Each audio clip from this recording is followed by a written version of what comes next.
Әр күніңіз сәттілікке толы болсын ағайын. Бүгінгі тақырыбымда құрманың қандай пайдасы бар екенін айтатын боламын. Құрма онкологиялық ауруларда, туберкулезді емдеу кезінде және ми қызметін жақсарту мақсатында қолданылады. Арықтағысы келіп, алайда тәттіден бас тарта алмай жүрген адамдар конфеттің орнына құрма қолданса болады. Құрмадан салаттар, нәрсу, яғни компот, десерт, тіпті бал да дайындайды. Құрма қан қысымы көтеріңкі адамдарға пайдалы, себебі қан тамырының тарылуын баяулатады. Құрма Алланың қалауымен күш-қуатты көбейтіп, тонусты арттырады, көптеген кеселдерге көмектеседі. Әсіресе экологиясы нашар аудандарда тұратын адамдарға жеуге кеңес беріледі.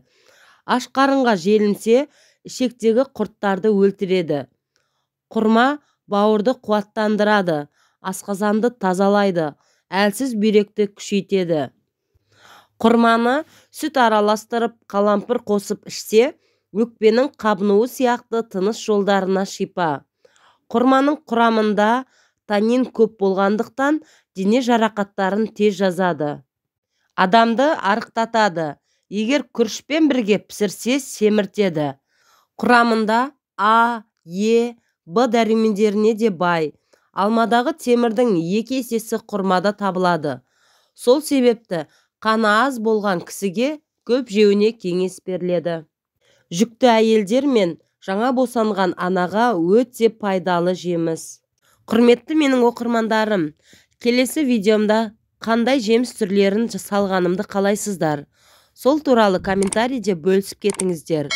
Лайк басып, каналыма жазылуды ұмытпаңыздар.